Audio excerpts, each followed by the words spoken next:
Wednesday, and then we have the Artist Exchange that's on Friday and Saturday. On Fridays at 7 and on Saturdays at 12 noon.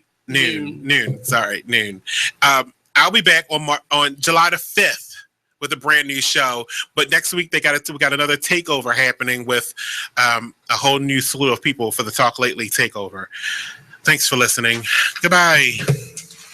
Dominican Republic.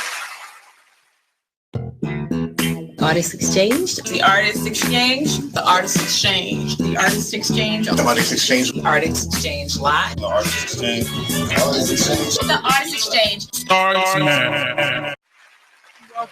Welcome to the Artist Exchange Radio Show here live on BeExposedRadio.com. It's me, your host, Nate Couser. Today, this Saturday, 6:25, 12 p.m.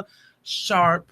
We're here live at the Be Exposed Radio studio. Don't forget, if you are listening, you probably already know how to get here, but don't forget, we also are live streaming from YouTube. So definitely check out the link and let us know what you think. You can actually see us. We have a couple cameras up right now, so you'll be able to see us and show us and be able to do all those things. So definitely hit us up. You can also send us messages via YouTube on our description to let us know what you thought. Let us give you feedback on all the various information that we give out there. So definitely look us up on our Facebook page, as well as YouTube, Instagram, Twitter, all those things. I'm learning to be this social media guru. It's very difficult trying to keep up with it all, but I do my best, and I definitely respond to messages instantly. So definitely hit us up. Don't forget that the Be Exposed open house is July the 16th from 12 p.m. to 5 p.m. Come on out with your business cards, your flyers, your products. We have spaces for vendors, exhibitors, if you want to come and showcase your products, your services, your businesses. Also, we have swag bags that we're giving out. So if you want to put a token or a card in our swag bag, hit us up, info@beexposedradio.com. Forward it, subject line to myself, Nate. Put open house, and we'll get back to you in very short amount of time. So today's show, the topic is Read All About It. We are doing a series of interviews with a bunch of authors from the African American Authors Expo that is happening in October at Morgan State University's campus. And our first show today, we have Mr. Cory Johnson representing the first author that we've had on Be Exposed. So I believe it's up to 42 authors now, and we're going to do a number of their interviews so far. He wrote, this is your fourth book, Courageous. I can't wait to dig into it. I love reading books. It's just something that I like doing. It's kind of a pastime. Being a theater student, you like a story. I like a good story. Okay, cool. So with no further ado, we got Mr. Cory Johnson here with us. His book is Courageous, a story loosely based on the life of Avon Flubber. Did I say this right? Absolutely. Flubber Johnson. So he's going to tell us a little bit about the book. The cover, once you sent me the cover, it sounded like it had a story behind it. It wasn't just a fictional character that you wrote about. Who you are first, and then we'll get into the book. Okay, cool. My name is Cory Johnson, native of Baltimore. I go by the name Cory J. Johnson. I used to DJ and be into music. Everybody called me Cool J. So, but my author name is Cory, Coryjay Johnson. And the book I'm primarily promoting right now is Courageous. The character that you mentioned, Avon Flubber Johnson, is my brother. He had a notorious reputation around Baltimore as a street guy, gangster, drug dealer. And eventually his life turned into fighting his drug addiction. And I thought the story was inspiring because, as tumultuous as his past was and notorious as he was, later on in his life, he had some really bad things happen, which caused him to turn his life around. And he felt like he had ruined a lot of people's lives, during his time in the street. So he wanted to turn that around and save as many people as he could. So during the late 80s, early 90s, when Narcotics Anonymous and the drug addiction thing was, taking a turn, he got himself into NA programs, and he tried to help as many people as he can using his reputation of who he was, because he knew a lot of people respected him. So he would go to these various meetings around the city and tell his story. And the reason I called it Courageous is because even though, him being a gangster and having a big heart he had to do the things he did out in the street, I thought it was even more courageous that he could turn his life around considering his situation and help as many people as he could. That was his life mission until he died, to help as many people as he could. To this day, people still attend Narcotics Anonymous meetings, and they come to me and say, they was talking about your brother last night at a meeting. And I'm like, he died in 91. Like, how is he so relevant? So that inspired me to do the research first, to make sure I had the story right, and put the story out. That culture is a tight knit.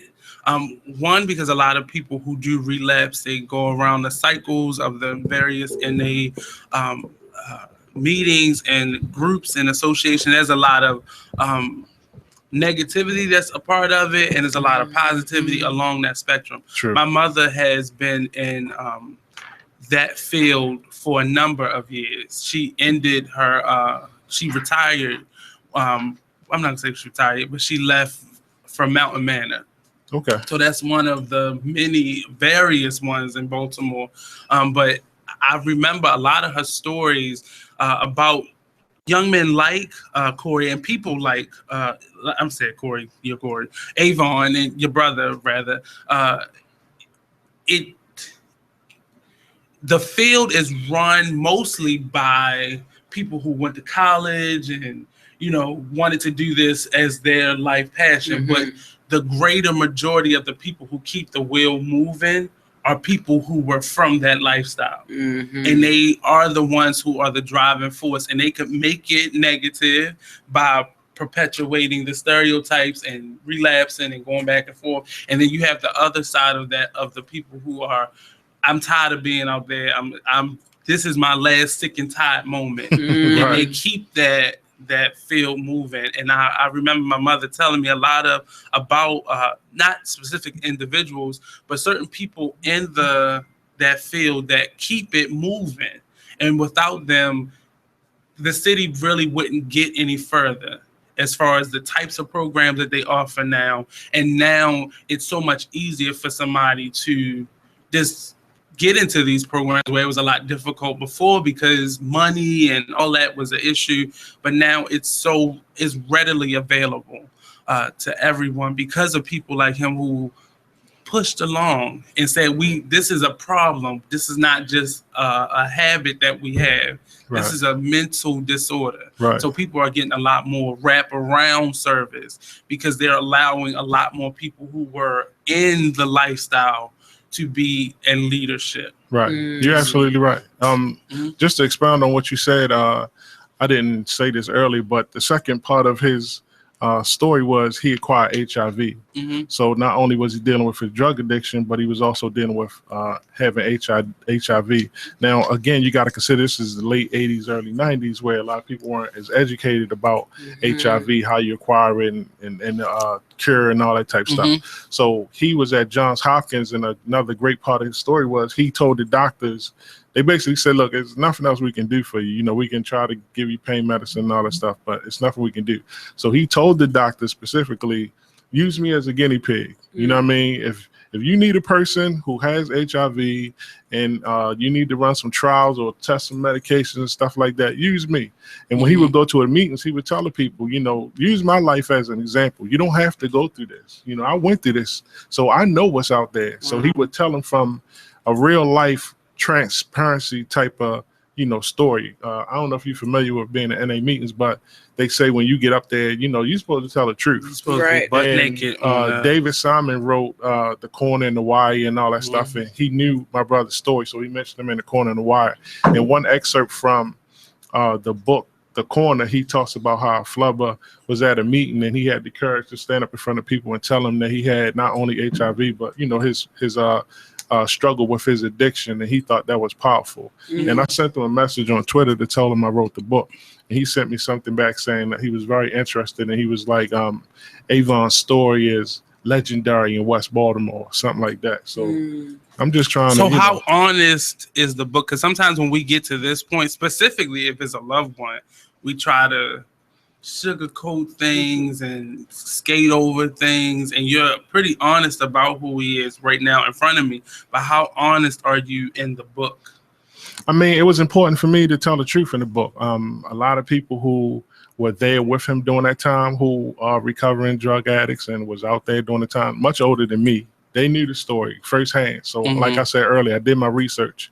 He was my brother, but I was so young, I didn't know that side of what was going on. So it was intriguing to me.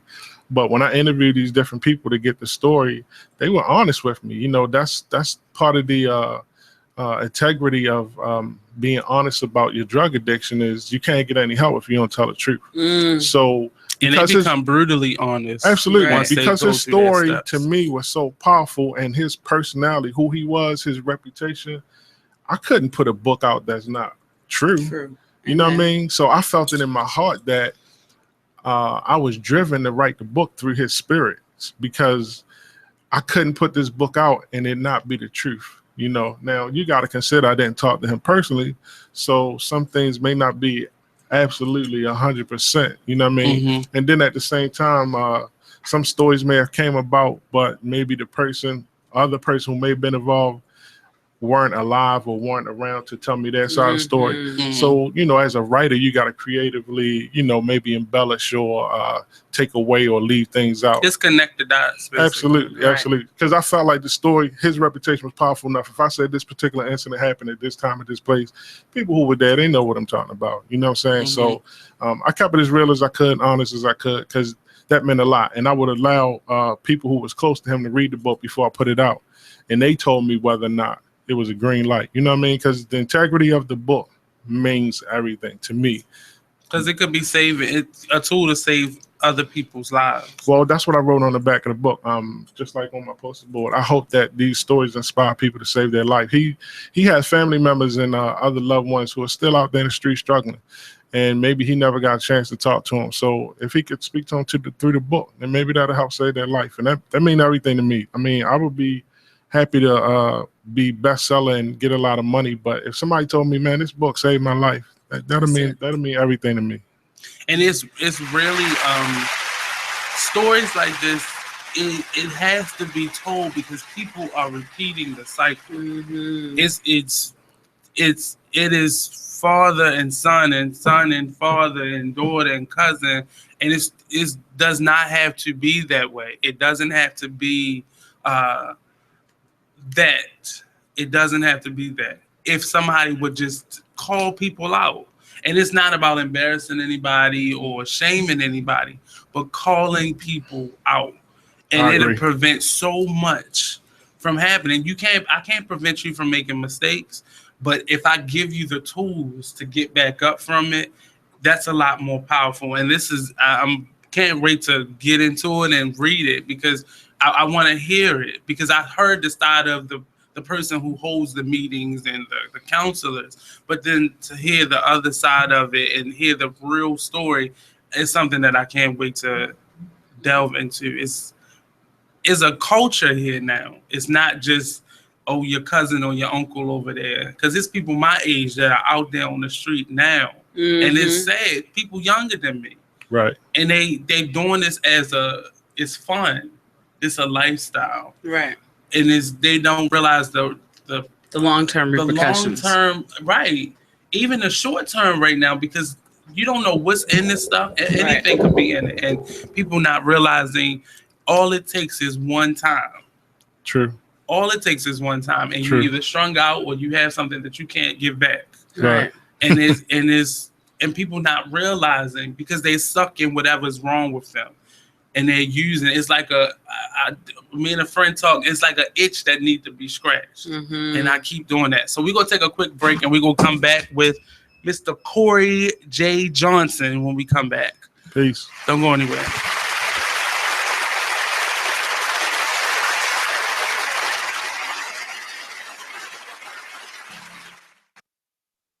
Hey, it's Mecca from the Happy Hour Radio Show. You know you want your man cave, right? Are you an empty nester? Are you starting a new family? Kemp & Associates can help you with that. They are a full-service real estate and property management company serving the greater Central Maryland area. They have 2 locations, one at 1328 Ricestown Road, Suite B, and 5238 Ricestown Road, Suite 2. You can also find them online at baltimoreshomesource.org, or you can call them at 410-580-0606.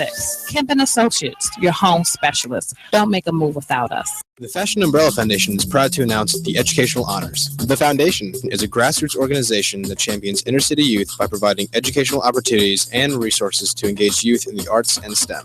The Educational Honors is a youth-based program that recognizes students in grades 7 through 12 who have at least a 2.5 GPA and perfect attendance for 1 school year. Those selected will be invited and recognized at the Educational Honors Awards reception on Saturday, October 15th, 2016. City Council President Bernard C. Jack Young will be the keynote speaker for the evening. Students will also be inducted as Fashion Umbrella Foundation Scholars for the class of 2016. For more information about the Fashion Umbrella Foundation, visit www.fashionumbrella.org or email us at info@thefashionumbrella.org. What's going on, everybody? This is Brett Williams, the summer 2016 intern here at Be Exposed Radio. Be sure to check out myself and all the personalities here at the Be Exposed Radio Open House on Saturday, July 16th from 12 to 5. This is a great opportunity to promote your business and to make new professional connections. So, if you're not busy during the day, definitely be sure to stop by the station.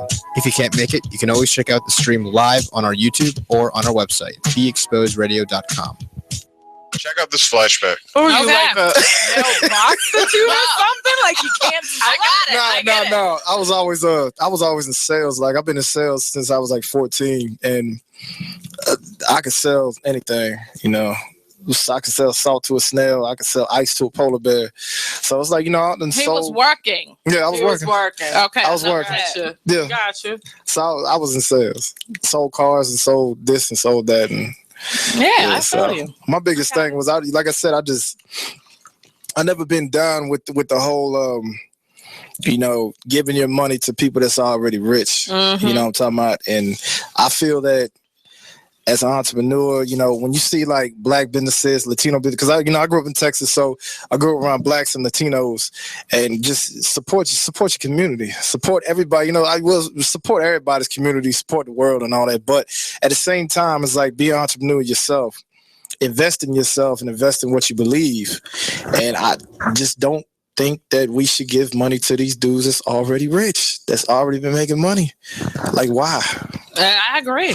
You know, I'm working on that. I'm trying to be where you are. You invest in yourself. You know, that's my thing. You know, and it's just, I've actually reached out to a lot of folk on Instagram that got their own club. Like, I got a homeboy in Baltimore that owns a clothing line called 1616. I've seen them. Yeah, it's the homie KJ. And KJ, like, we clicked off instant, you know, shout out 1616, y'all doing it.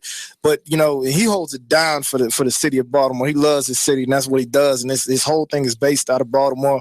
But he's shown me, you know, some skills and some ways to, you know, make my company better, make our brand better.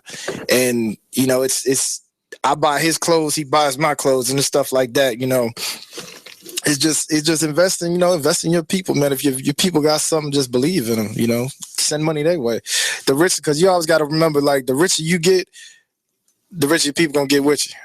Absolutely. And then y'all get rich together. For this and more, be sure to tune in to Be Exposed Radio to catch what you miss on the happy hour every Thursday from 7 o'clock p.m. to 9 o'clock p.m. right here on BeExposedRadio.com.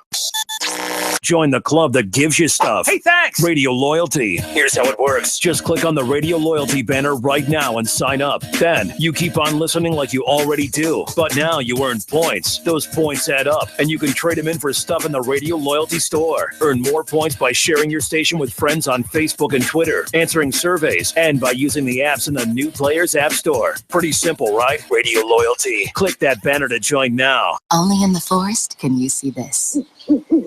But nothing beats the moment you see that. Cool! That's your child's eyes opening up to a world of possibilities. There are some moments only the forest can inspire. Find yours at discovertheforest.org. Learn about forests near you and discover cool things to do when you go. And you might just see this. Visit discovertheforest.org. Brought to you by the U.S. Forest Service and the Ad Council. You are listening to BeExposedRadio.com. Welcome back. We're here live on the Artist Exchange Radio Show with Mr. Cory J. Johnson. He's an author, a four-time author.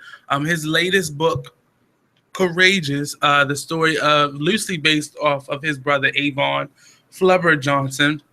And we're getting into his writing style and how he writes. He actually has 3 other books that he's written about.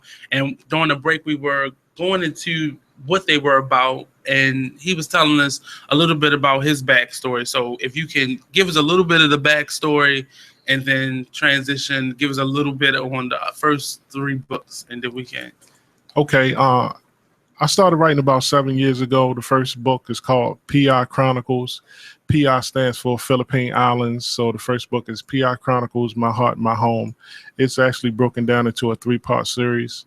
So I thought it was a good, interesting story to talk about myself first before I even got into Courageous. That's pretty much how I learned how to, put a book together. And the story is about me being a young black man from Baltimore. I joined the Marine Corps fresh out of high school, went to Walbrook. Shout out to my warriors out there. And after I graduated, I didn't have a plan. I hated school, so I was like, I'm not going to college. That's school. That's, more school. Why would I do that? So my family has some history in military, and my father and my brothers and others had been in the military. So I sought out what I thought was the best military branch out there. If you're going to do it, do it right. So I thought the best was the Marine Corps. A recruiter came to my school, and we talked. She told me my options. I signed up. And I found myself one day in the Philippines, in the middle of nowhere. I remember the day they gave me my papers and told me I was going to the Philippines. And everybody was getting different orders saying where they was going, and people was going these different places. And they was like, Johnson, you going to the Philippines? And I was like, Philippines? Are they shooting over there? Because at the time, a couple of places was. I thought I was just going to be local. But a couple of places was what we call hot spots. Like, they actually live shooting, people getting killed. So I was like, I never heard about the Philippines. Must be, decent over there. And I couldn't even point it out to you on the map. Like, that's how green I was. So I ended up in Philippines, and I stayed there for about 10 months. And in the story, I talk about all the things I went through, the camaraderie with the guys. You meet people from all walks of life, all races. But it gets interesting. There's racism, some prejudice, and some unruly things that go on behind the scenes that people don't talk about. And I want to put that out there. And then I was young, fresh out of high school. Me and my girlfriend had broke up, so I was wilding. Young man, cross seas. No drinking age. You can do whatever you want. Go to the bar, drink 10 beers or 10 shots, and nobody cares. So the whole story just about being a Marine and that transition in my life, it was like a rite of passage type of deal. I thought that was interesting. So that's what the PI Chronicles is about. Do you think there should be more preparation because they're grabbing these young people straight out of the ROTC program, straight out of high school? They haven't even seen life for a minute before they're already enthralled in the Marines or the service. Right. Do you think there should be more preparation for them, or more protection or guidance Absolutely. for somebody that young, and Absolutely. just sending them across the world? I felt like, to be honest with you, I talk about it in my book, I felt like my recruiter set me up. I mean, that's a story a lot of people. I will not tell any young person, don't join the military. But if you're going to join, learn as much as you can about it before you get in. And don't let them use you. You use them. Because there's a lot of opportunity, a lot of things you can take advantage of. But if you go in with your eyes closed and you don't have no information, you're going to get taken advantage of. There was a moment when I was in California, I was going through training. I had finished boot camp, and I was like, oh, I'm a Marine now. I did like 3 months of training, the hardest military boot camp in the world. I'm a Marine. I go to California to do infantry training, and it was like boot camp all over. And boot camp, they call you a boot, and they treat you like trash until you earn that respect. I go to California, I'm like, okay, I'm a Marine, but now they calling me newbie. So we're going to take a quick break, and we're going to finish that story when we come back here on the Artist Exchange Radio Show on BeExposedRadio.com.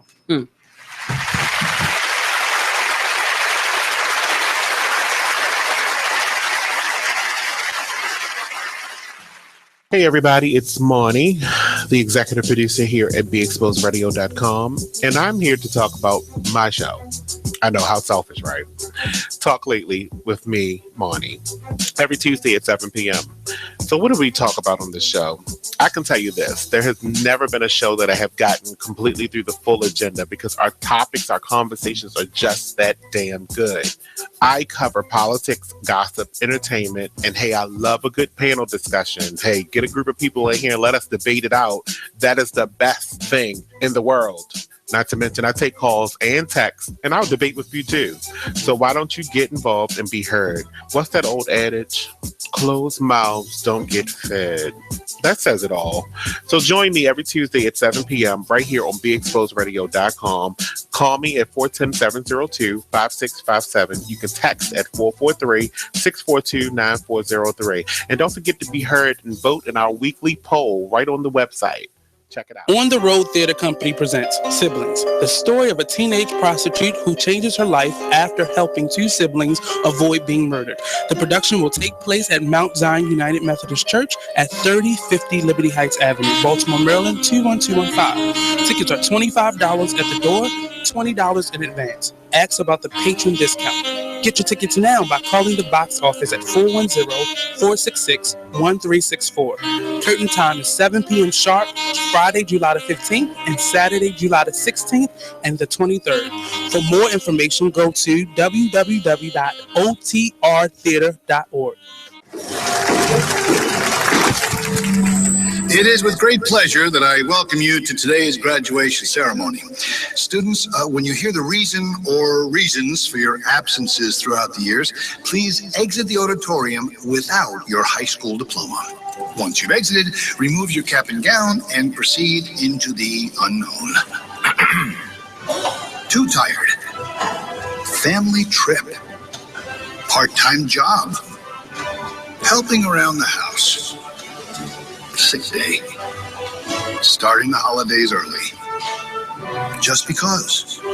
Starting in the 6th grade, students who miss 18 days or more of school in a year for any reason will fall behind and risk not graduating high school. How many days of school has your child missed this year? Absences add up. Keep track at boostattendance.org today.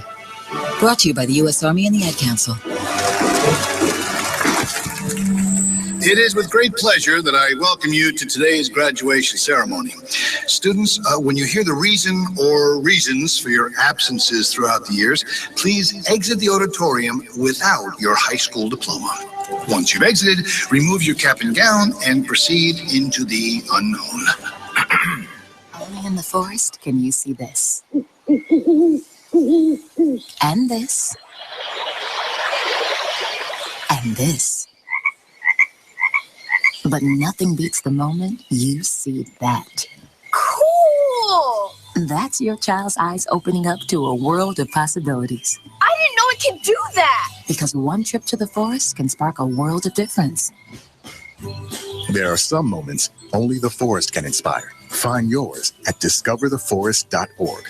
Learn about forests near you and discover cool things to do when you go, like hiking, canoeing, fishing, or camping. Or create your own adventure with family and friends, and you might just see this. Your moment's out there. Find it at discovertheforest.org. That's discovertheforest.org. Brought to you by the U.S. Forest Service and the Ad Council. Steven. Who said that? Me, down here. What are you, a yellow booger? I'm a banana slug, Steven. Well, what are you doing in my room? I'm your sense of adventure. Don't you remember me? Don't you know that we miss you? Miss me? Who misses me? You know, all your friends in the forest. The trees, the pond, that little fort that you made out of branches. We all miss you. Mom took me to the forest last year. I'm a slug, Steven. It took me a long time to get here. Oh, I guess that makes sense. This forest is not that far away. Have an adventure today. I'm sure your mom would take you. You're right. I should get out. I want to have fun. Play in puddles, catch frogs, and climb trees. Hey, Mom! Yeah, hon. Steven, what is that in your hand? It's my sense of adventure, Mom. It's telling me we need to get out of the house and have some fun in nature today. Come to the forest where the more adventurous you lives. Check out discovertheforest.org for cool places nearby. Brought to you by the U.S. Forest Service and the Ad Council. You're listening to BeExposedRadio.com.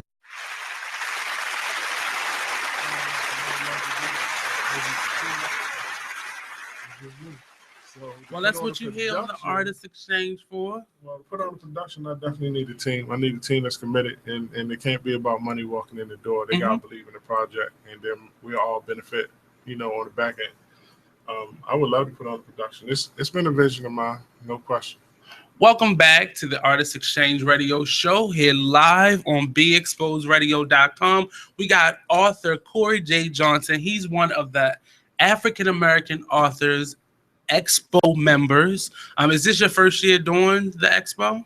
Absolutely. I signed up online. I'm trying to push the book as much as I can, so I got online and look at how many book festivals and shows were available this year, and that was one of them that popped up. So I registered, and they had a lot of things to offer, so that's how I got here. There's a lot of opportunities just for authors in this state alone. A lot of festivals that you could definitely become a part of. It's a great city for an author. And it happens throughout the summer is the big months for it. Right. But there are a lot of like groups I didn't realize in Baltimore for authors. A lot of helpful and support groups for authors. This is my first time hearing about the African American Authors Expo, but from what I've heard about it, is definitely is a great venue to have on your repertoire. We have a caller online. Hello, caller. How you doing? Hello. How you doing? Thank you for calling the Artist Exchange. What's your name? My name is Stacy. How you doing today? Did you call to talk to Mr. Cory?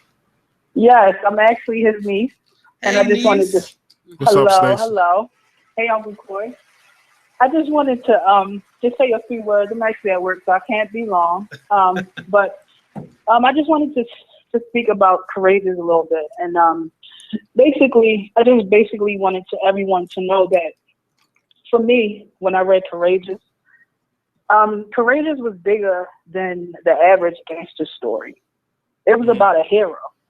It was about someone who once took away from the community with drugs and violence, ended up being generous with his bravery, wisdom, and overall hospitality for the streets.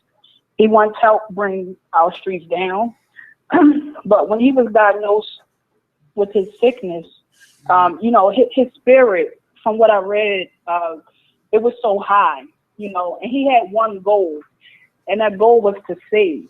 And it was so chilling to read it because during that time, I was a child, and I always seen him when I was younger.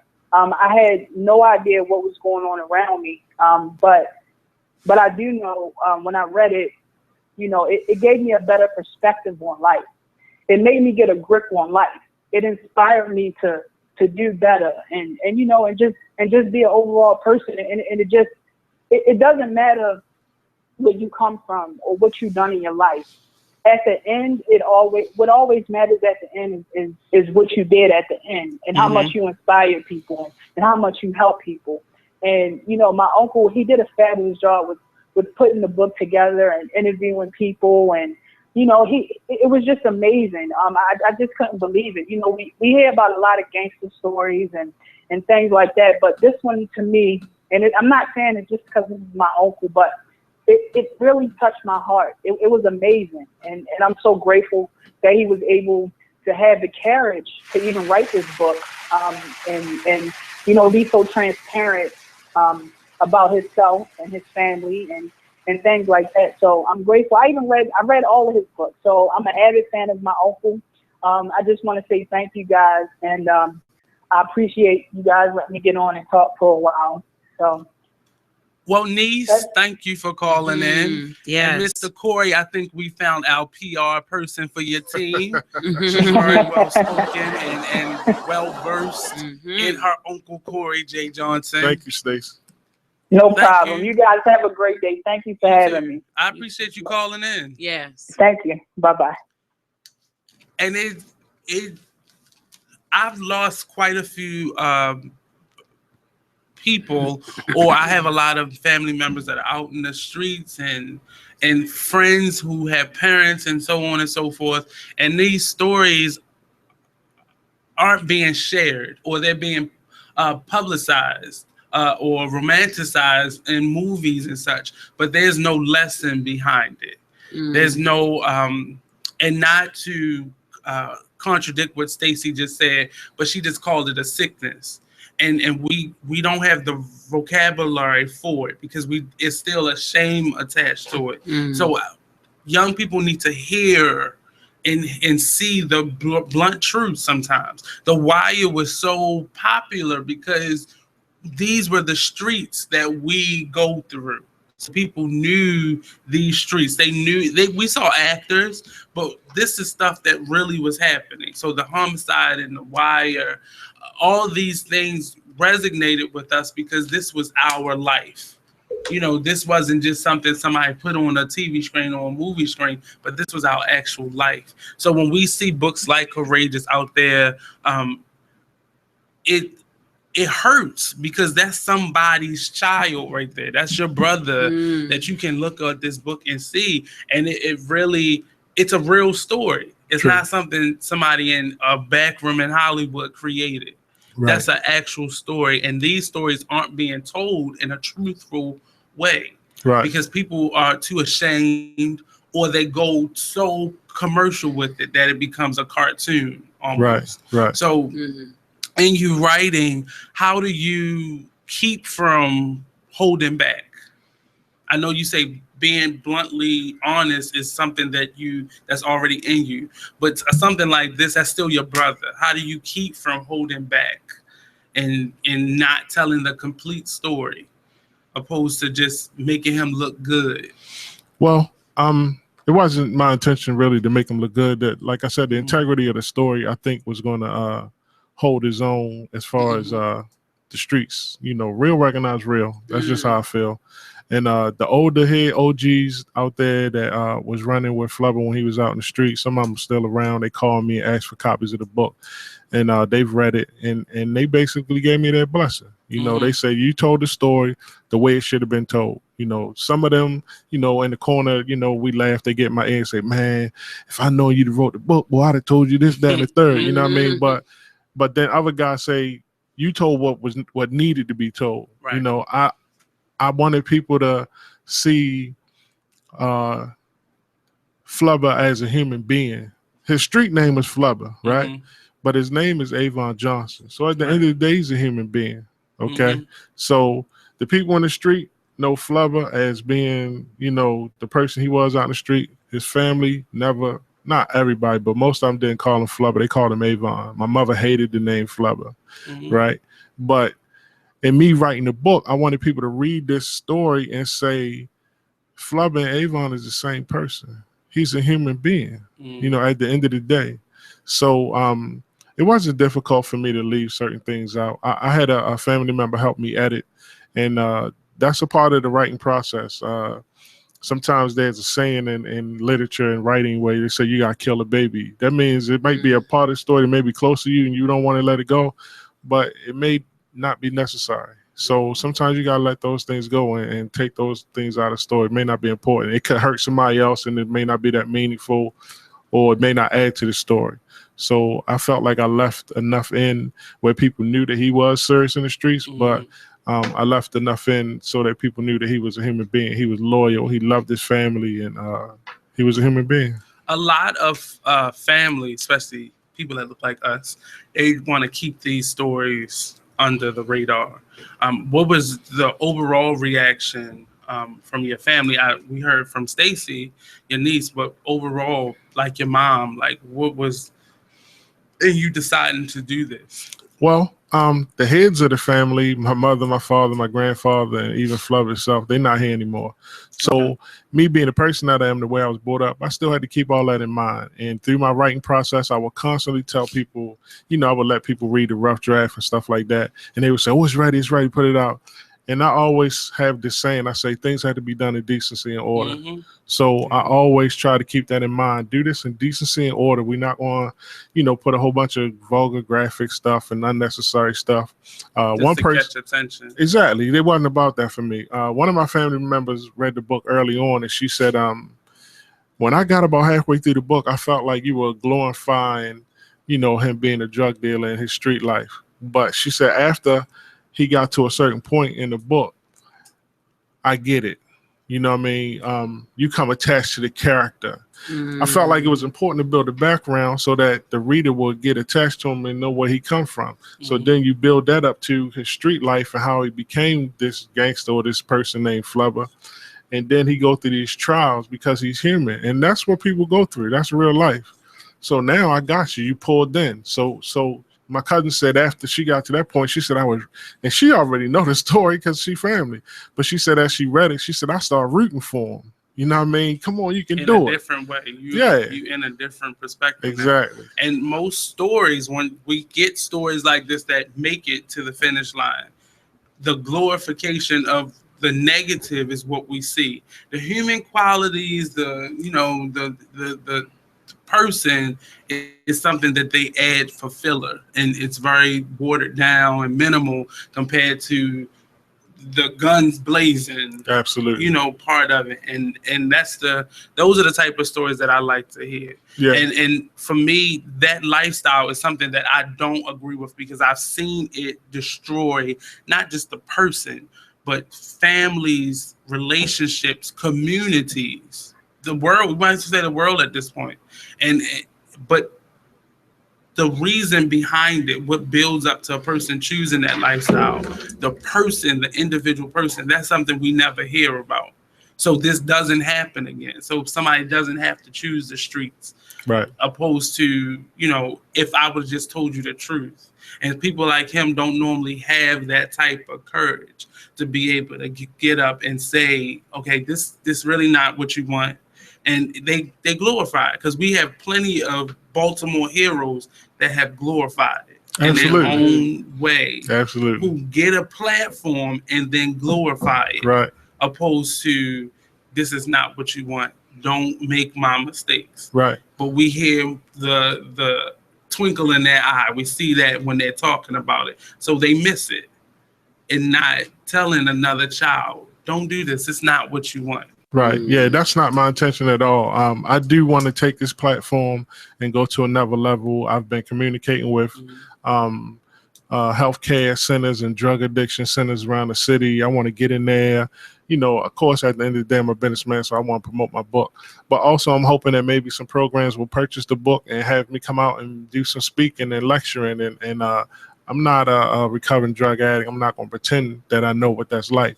But I do have people that support me, and some of them are actual characters in the book. And they say, listen, man, when you go into these meetings, you need somebody to go with you. I got you, and they will go in there, tell a story about their relationship with Flubber, as well as tell their own personal stories. And our purpose is to try to help as many people as we can and continue on doing what he was doing. So it ain't about, for me, glorifying and all that. You're not going to read no story in there where Flubber put a gun in somebody's head and blew his brains out. That's not, I don't know if he did or not, but that's not what we're talking about. You know what I'm saying? And that's not your objective in writing the story. Absolutely. So overall, as a writer, where are you going? Because we're getting a lot of self. We're getting a lot of the surrounding personal stories. But where are we going what's your journey as a writer? What I want to do, like I said, I want to continue his legacy and try to help as many people as I can. But I will also, as a writer, as an author, as far as career, I would like to take my books to the next level and create a film or a TV project, maybe start off doing the local play or something like that. I've been reaching out to people, David Simon, I try to, reach out to people locally. I've sent letters and query letters to all the local newspapers and publications and all that. I want to, be able to take this writing project and do some TV TV or film projects. So give us a call, I was about to say local callers. Give us a call, 410-702-5657, or you can text us in your questions to 443-642-9403. He's here, he's ready, he's open. Ask away. Mr. Cory J. Johnson. So don't forget to go to our website, www.beexposedradio.com. We have some awesome sponsors this month. We have Baltimore Fashion Week, the Fashion Umbrella. They're having the educational honors is geared towards students from grade 7 through 12 that have an interest in the arts and the STEM. They're having an award ceremony. So you have until June 30th to submit your young person to this honor and have them be recognized. Go to info@fashionumbrella.org, or you can go to fashionumbrella.org and get more information on the event, how to apply. All the applications, such and such, is online. Thanks to Miss Sharon NIxon. Do your thing. We're going to take a quick break. We'll be right back here on the Artist Exchange Radio Show on BeExposedRadio.com. Don't go anywhere. Cheers.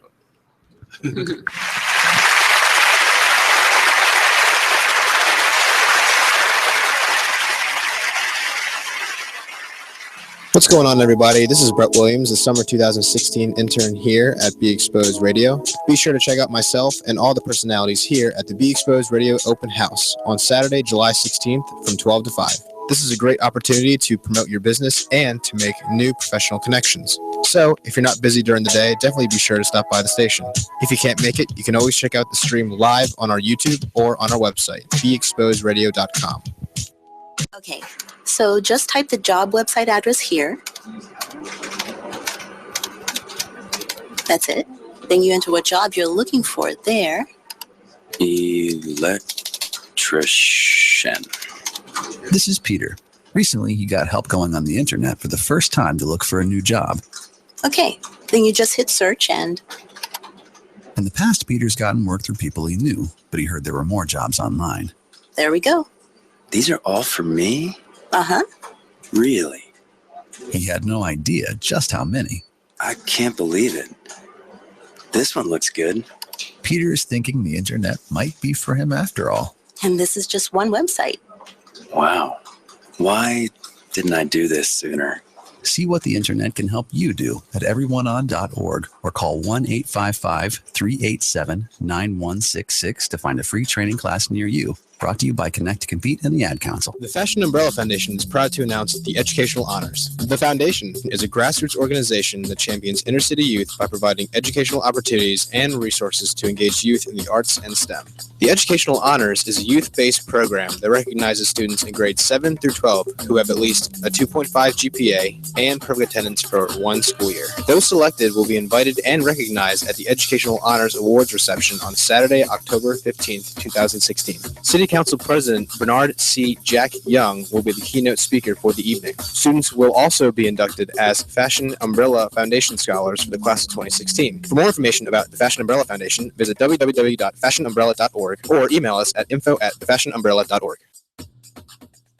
What's going on, everybody? This is Brett, the 2016 intern here at Be Exposed Radio. I'm here to announce that the young and talented new artist Chink just dropped her new mixtape, Purple Potion, which is now available on Spinrilla and SoundCloud. If you haven't listened to it already, definitely be sure to check it out. And while you're at it, be sure to follow Chink on Instagram at Chink_OTR and to check out True to You Entertainment's website, truetoyouentertainment.weebly.com. Check out this flashback of the Artist Exchange Radio Show on BeExposedRadio.com. How did you know that this is what you wanted to do as far as being a singer or entertainer? It's always been in me. It's always been a part of who I am since a child. Since a child, I've always gotten karaoke boxes, and I've always learned this song and solos in school and all of those things. And I met my reflections actually in high school, and we were singing and we were singing back then, choral music. Douglas High School. Yes, quack, come on through here. You know, so 2 G's in a day pass. okay, 2 G's in a bus pass, baby. You know, it used to be, of course. You know, it was destined. I feel like it was destined. My whole family sings. Everyone in my circle sings. It's like I just couldn't get away from it. I'm always gonna sing. Where did your personality come from? Are you always this crazy? Yes. Yes. Yes. Crazy. I woke up like this. Okay. And went to sleep like it too. Literally. The Artist Exchange Radio Show every Friday, 7 p.m. to 9 p.m. Every Saturday, 12 p.m. to 2 p.m. Real artists, real talk, real live on BeExposedRadio.com. You are listening to BeExposedRadio.com. Welcome back to the Artist Exchange Radio Show here live on BeExposedRadio.com. I love meeting new authors. I love meeting new artists who just green and just ready to just take the book because you're not jaded. You don't have any objectives. You just really want your work out there. And that's other than your personal connection with your brother and the stories that you have, wanting to get your work out there. I love that part of it because some of us get into this art field and we're 10, 15 years into it and it's like, oh yeah, you start becoming a part of that rotation. But when you're new in it, possibilities are infinite. So I get my energy from somebody like yourself who's new at it and that's jumping out there and not, you're courageous, just like the book says, and not having any fears. What do you want people to take from this story and the other 3 stories that you've written so far? I mean, again, I believe, the stories tell 2 different messages. My story is more like a memoir about my life. It was something personal for me to tell a story. Maybe some young people who were thinking about joining the military can read the story and they can get something from it. Maybe they can do some different things than I did because I didn't retire being in the military. Like you mentioned about the person you knew early on, they wanted to get out. So I went through a phase where it was a culture shock for me. And I wanted to get out. I wanted to come home, but I stuck with it as long as I could. How long did you stay? I only did like 2 years. Okay. And I don't want to give away the story, but it's in the book about what my discharge was like. That's a part of the story because it was difficult. When they decided to discharge me, I had already bought into the system. I had gained some seniority. I'm overseas. I'm ready to be the next. We called it Corporal of the Guard when we went out, to do our duty. And that was an honor, to be young and it was my turn. And they served me my papers and said, you got 10 days to check out. You're going home. Like, really? I mean, if you look at the cover of PR Chronicles, Brothers United, this is all my guys right here. We had formed a bond and a camaraderie that was unbreakable. And now you telling me I got to go home? So it was some behind the scenes things. We was writing letters and talking about the prejudice and the things that was going on. So they was like, oh, no, we got to get him up out of here. You know what I'm saying? So it was that type of deal. But I just want to get the story out there and let people see the other side from my perspective. So where can we find you on social media and purchase your books and learn more about what you're doing? Yeah, I independently published everything on my own. I went through a company called Book Baby. So I'm an indie publisher. I'm available on Barnes & Nobles, Amazon, iBooks, Copia, Scripted. Most of the online distributors, I'm out there. Yeah. And where can we find you on social media? Social media, I'm on Instagram, Cory J 31, Twitter, Cory J 31, Facebook, Cory Jay Johnson, and I have a book page called 2 Gs. When I do my books and any type of promotion I'm involved with, I try to use my little company name, 2 Gs. That means something for me. So. And for those people who may be listening that want to reach out to you to see what they can help you with in taking your books to the next level, whether it's putting on a big screen or a small screen or a stage, what are you looking for in those types of individuals? Well, if there's some people out there that would like to get with me and they want to get on board with this mission, right now it's not about money. I would want people who have a passion for helping to develop this story and take it to the next level. And I mean, we can all eat and prosper on the back end. But if I could, I'm not great at script writing or screenplay writing right now. So if I could get somebody that will come in and help me develop a screenplay for Courageous, then that would be great. And if we can get into some doors in the local theater, something just to put on a small production, just to, gain some attention and some notoriety to bring to the story. But eventually I want to go big, Atlanta, New York, California, whatever, do some film festivals. Maybe we got to shoot some things on our own. And I was thinking about doing a web series. I just don't think Courageous I think it deserves better than a web series. I don't want it to be watered down. I don't want it to be half-assed done. I want it to be right. The integrity, like I said, of the story means a lot. So if it ain't gonna be done right, I'm not gonna do it. And the different levels, web series aren't what they were like in the late 90s. Is what you put into it is what you get out of it. Right. So any format that you choose to put any of your stories on, it is about your vision coming through. And because everything is so independently done now, you set the bar for what you want out of the product. So it's no longer, cable excess, and it's going to be cheesy and grainy. Right. If the quality of what you want it to be is this, then that's what you can get, and that's the bar that you set for it. But outside of that, there are plenty of possibilities. We're going to take another quick break. Special thank you to our second sponsor, On the Road Theater Company. They're doing a play called Siblings. It's a story of a young lady who changes her life after saving the lives of two siblings. That production is going to take place on June the 23rd, Friday, June the 23rd, and they have 3 Saturday dates as well. So go to their website, On the Road Theater Company, when we come back, because it's 11 seconds. We have a caller. Stay on hold, and we'll be back to you in just a few moments when we come back from this break.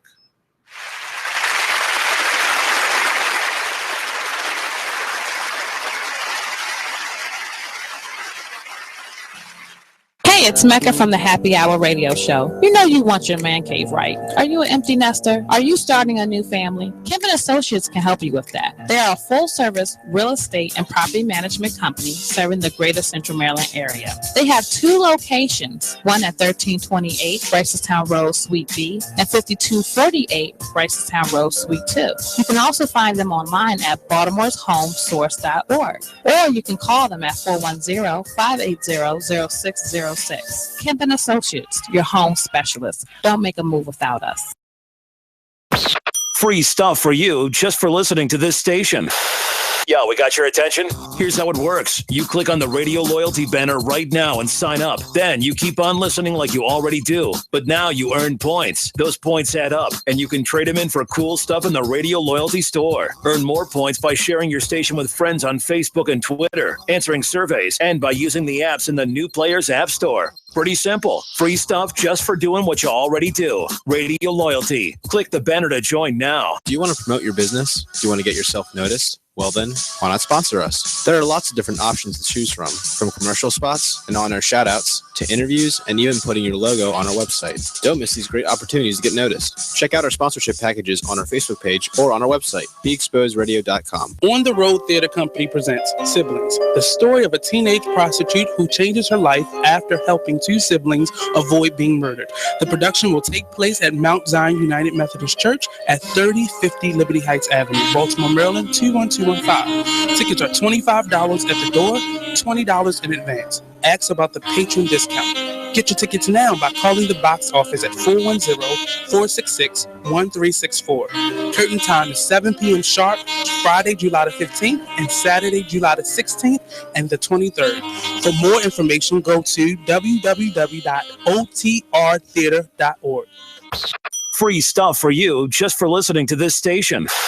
Yeah, we got your attention? Here's how it works. You click on the radio loyalty banner right now and sign up. Then you keep on listening like you already do. But now you earn points. Those points add up, and you can trade them in for cool stuff in the radio loyalty store. Earn more points by sharing your station with friends on Facebook and Twitter, answering surveys, and by using the apps in the New Players App Store. Pretty simple. Free stuff just for doing what you already do. Radio loyalty. Click the banner to join now. You are listening to BeExposedRadio.com, the home of Talk Lately with Monty, every Tuesday at 7 p.m. You are listening to BeExposedRadio.com.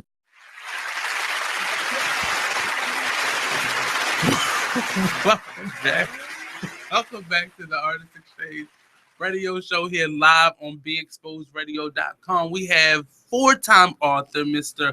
Cory J. Johnson here with us. He's representing the African American Authors Expo that will be October the 15th on Morgan State University's campus. So that should be an awesome event. It's going to be in the middle of a school year. So you're going to have fun there, sir. We have a call online. How you doing, caller? Thanks for calling the Artist Exchange. Hello. My name is Anthony Newton, and I've read Courageous. I'm also a friend of the author. And I just wanted to say primarily one thing about the book, and that is that for me, I'm definitely a proponent of personal responsibility. And the book has a resounding echo of him, Avon, taking personal responsibility for some of the things that he contributed to in the community of Baltimore. And that I really, really appreciated about the book. It's something that we don't really see in the Black community today, where people are attempting to take personal responsibility for their actions. We tend to put things off on, circumstances and situations, and forget that we had a role or part to play in it. And so I always commend Cory for, what he's doing and how he's portraying himself, as well as the condition in which he's leaving the earth in afterwards. Because one thing that we learned in the Marine Corps was to leave things better than you found it. And I believe he's definitely making an attempt to do that. Wow. What's your name again, sir? Anthony Newton. Thank you, Mr. Anthony, for calling into the Artist Exchange. It's just more attention that we need to bring to stories like this, and more acknowledgement of our stories and how important they are to moving us forward and making things better than what we got them. I'm always a component of filling that hole that we took from. So whatever resources we took, we got to make it better and put more into that hole that we took out of. So I thank you so much for calling, and I'm quite sure Cory. Thank you. My brother. That's my brother. Thanks for taking time out. Thank you. Thank you for your show. Did you think, what were you thinking? And so when did you decide that I'm going to write this story, Courageous? Let's see. I wrote my first book. I started writing about 7 years ago. So I would say about maybe 3 years into that, once I completed the draft for that, and I knew, I had my foundation, I was like, what am I going to do next? And I was having a conversation with a guy who knew my brother. Like the neighborhood barbershop. I'm bald now, so I don't go to the barbershop. But when I used to go to the barbershop, every now and again, you're feeling spiffy.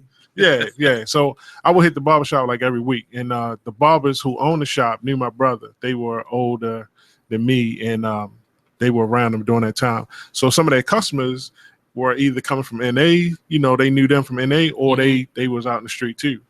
And the barber would always say, when certain people would come in, you could tell they was somebody. And he'd say, that's Flubber brother right there. And they would look at me and say, you look just like Flubber. And then a conversation would come up. And I'm like, this guy died in 91. Like, why are these people still talking about him like he's so relevant? And it just intrigued me. Why is he so relevant to these people? So I would talk to him, and people would tell me stories. And Troy, the guy barber from shout out to New Beginners Barbershop, my man Troy was like, they just moved to St. Paul Street, right? No, they on Hollis. Over by Hollis Street Market. Yeah, I know what you're talking. I'm thinking of a new. Yeah. So Troy was like, he knew I wrote my first book, and he was like, man, you should write about Flubber. And I kept on saying, yeah, you're right. But I just never did it. And I met this one guy. He's one of the other main characters in the book. His name was Bobby. I didn't know how well he knew my brother. And one day we sat down in the barbershop, and he told me story after story after story. And it was so detailed. And I was like, okay, I can do this. and I just went on a And mission. this was your second book. Yeah, this was my second book. Yeah, because actually, PR Chronicles was one book. But when I went to the editing stage with my my editor Yolanda, shout out to Yolanda, she showed me how to break that down into 3 books. Oh wow! Okay. So actually, Courageous was my second project.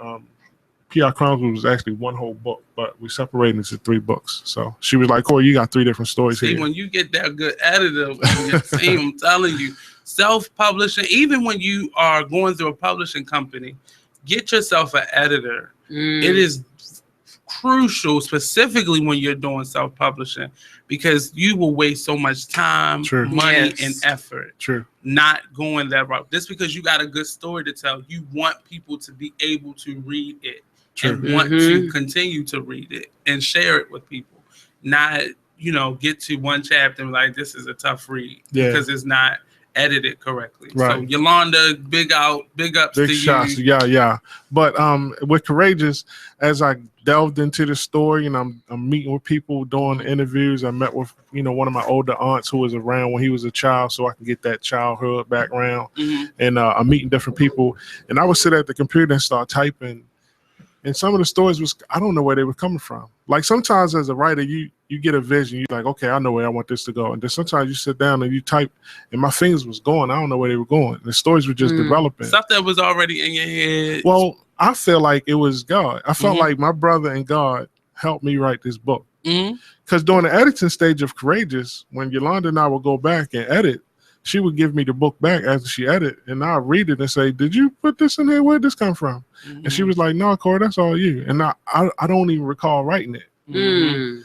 But I would read it like a reader, like the first time, and I was like, "Wow, this is a great story." I'm like, "This is not me." But that was what I felt like his spiritual connection to me from the beginning of that book to the end. He was with me. And that's a good note. In our families, Black families, that's why we need to talk to each other more. Because a lot of those things, that connection that you had with him, even though y'all were far apart in age-wise, it still resonated. A lot of the stories that even the ones that aren't as positive that I know of my uncles and such, I can remember and recall them because they sit down and talk to you. Yeah.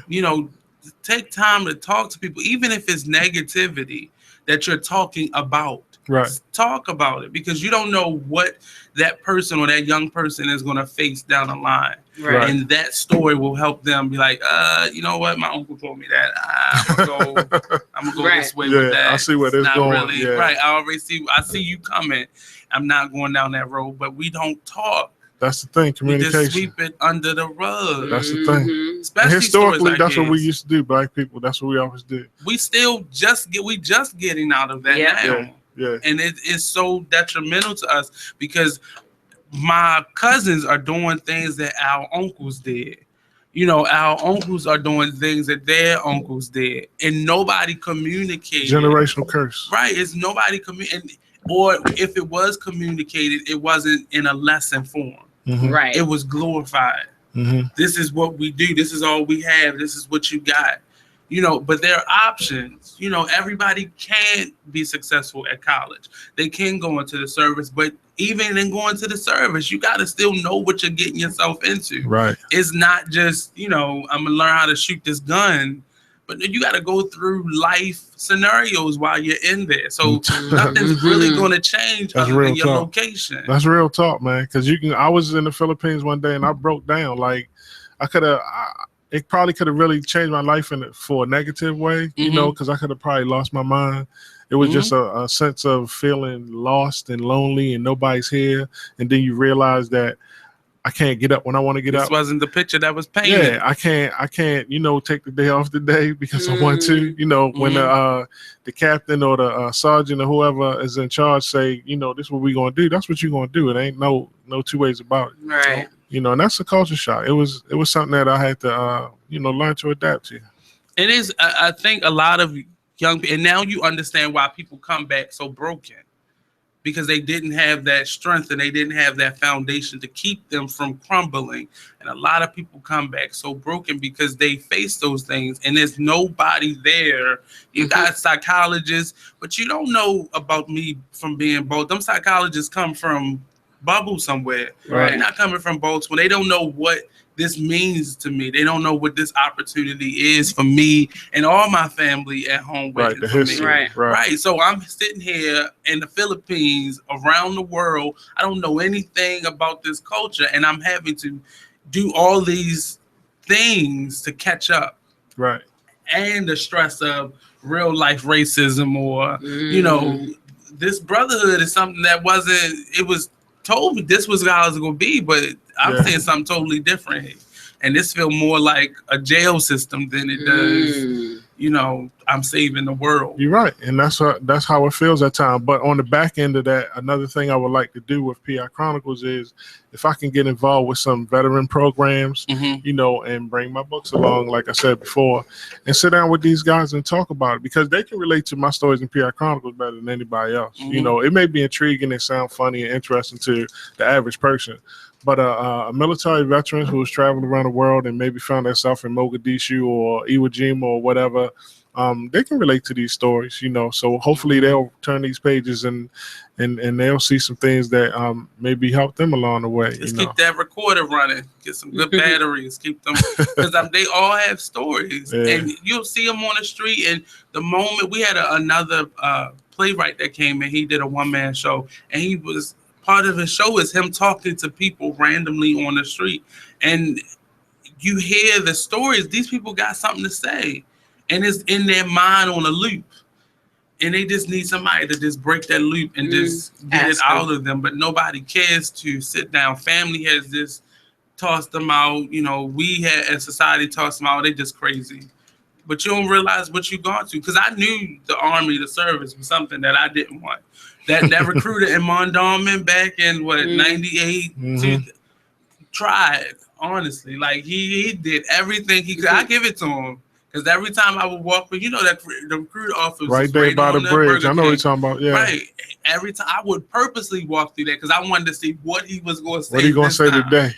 And he would try. I think I said, no, I'm my mother's only child. He was like, well, you listen to everything your mother said. Like, he just was going at it. And if I didn't say on my conviction, I just knew it wasn't for me.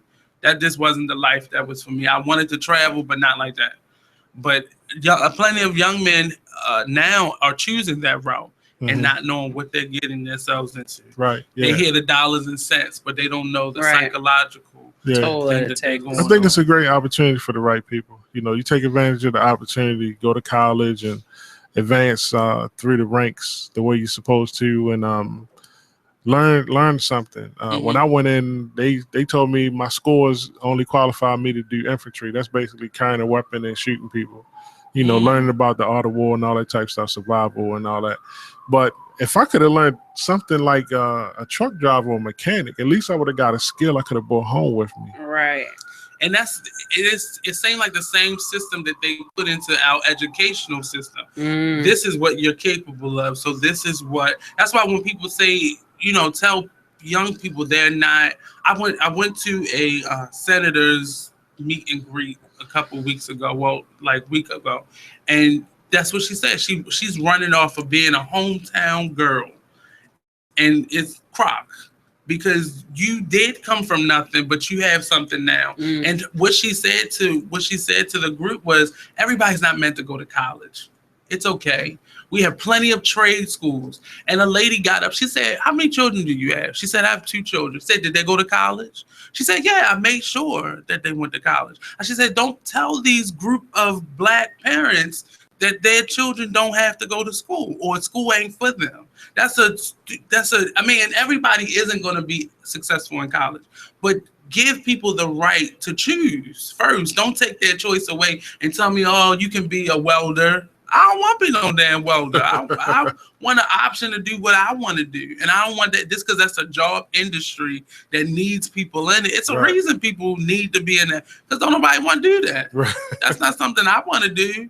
So don't tell people that that's what their option are. Give them the option. They can go to the service. They can go to a trade. They can go to, higher education. But if you limit people based on scores, Absolutely.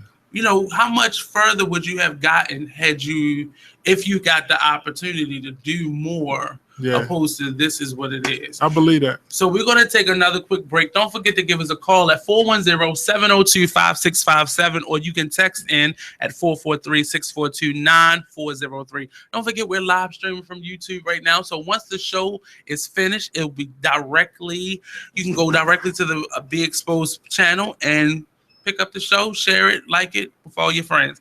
We'll be right back here on the Artist Exchange Radio Show on BeExposedRadio.com.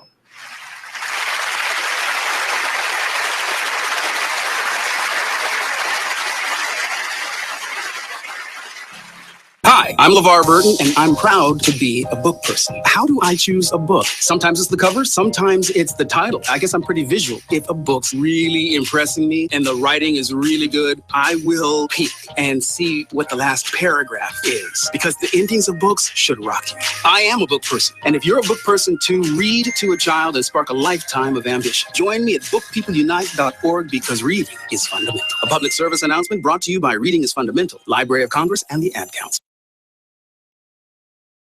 The Fashion Umbrella Foundation is proud to announce the Educational Honors. The Foundation is a grassroots organization that champions inner-city youth by providing educational opportunities and resources to engage youth in the arts and STEM. The Educational Honors is a youth-based program that recognizes students in grades 7 through 12 who have at least a 2.5 GPA and perfect attendance for one school year. Those selected will be invited and recognized at the Educational Honors Awards reception on Saturday, October 15th, 2016. City Council President Bernard C. Jack Young will be the keynote speaker for the evening. Students will also be inducted as Fashion Umbrella Foundation Scholars for the class of 2016. For more information about the Fashion Umbrella Foundation, visit www.fashionumbrella.org or email us at info@thefashionumbrella.org. This is the mother of truth, Baltimore's own magical Negro, your thug unicorn, your gangster goddess. What's going on, everybody? This is Brett, the 2016 intern here at Be Exposed Radio. I'm here to announce that the young and talented new artist Chink just dropped a new mixtape, Purple Potion, which is now available on Spinrilla and SoundCloud. If you haven't listened to it already, definitely be sure to check it out. And while you're at it, be sure to follow Chink on Instagram at Chink_OTR, and to check out True to You Entertainment's website, truetoyouentertainment.weebly.com. Okay, so just type the job website address here. That's it. Then you enter what job you're looking for there. Electrician. This is Peter. Recently, he got help going on the internet for the first time to look for a new job. Okay, then you just hit search and... In the past, Peter's gotten work through people he knew, but he heard there were more jobs online. There we go. These are all for me? Uh-huh. Really? He had no idea just how many. I can't believe it. This one looks good. Peter is thinking the internet might be for him after all. And this is just one website. Wow. Why didn't I do this sooner? See what the internet can help you do at everyoneon.org or call 1-855-387-9166 to find a free training class near you. Brought to you by Connect to Compete and the Ad Council. You are listening to BeExposedRadio.com.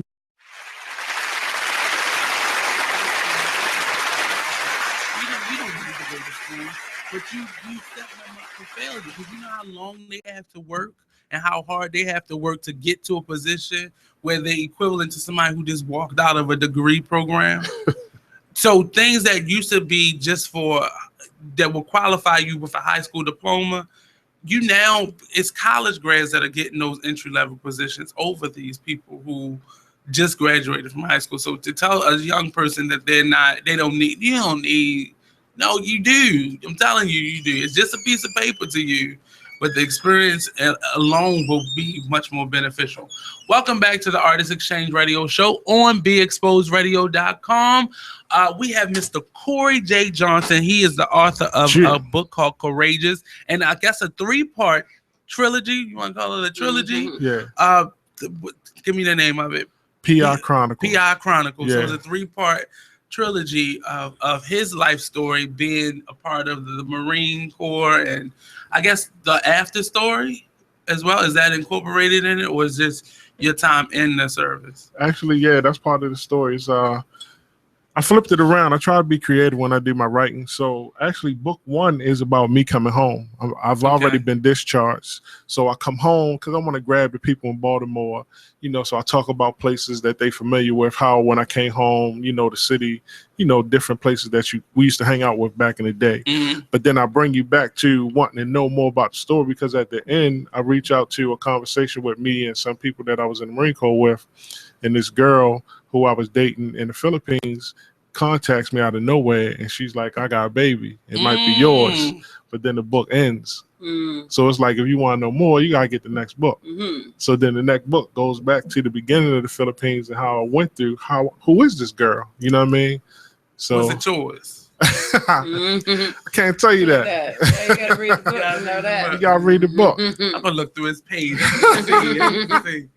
But so in writing that story, that 3-part story, where did you intend for that story to come out, or did you just want, before you answer that question, what was the culture shock in, first of all, as a 12th grader deciding, okay, I want to go into the Marines, you enlist in the Marines, and by the time, before you even 21, you're already coming back home. There you go. So how do you get your mind ready? Like, okay, I'm gonna give into this, and before you can do that fully, you're being asked to come back home.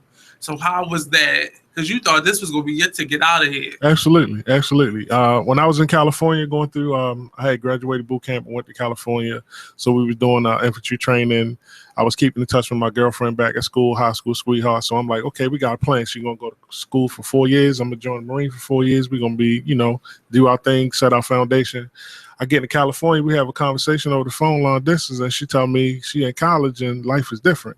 Them college boys got to them. Absolutely. So she told me straight up, look, we ain't got the same vision no more.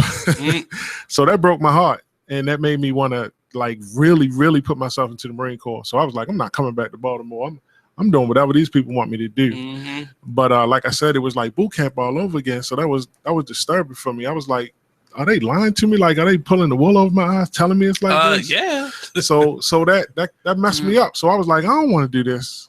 I guess I was going through that stage like, I'm lost. I don't know what I want to do now. You my signed girlfriend. that dotted line. Exactly. So I went through training. I finished, and like I said, they sent me to the Philippines. So it was stages. Once I got in the Philippines, it was like that boot camp all over again, to a certain degree, because once you join certain groups around the military, they have their own camaraderie, their own rules, and their way of doing things. So it was like an initiation program. So I was a newbie again. I had to earn that. And it was some hazing and some things that was going on, kind of like in a fraternity.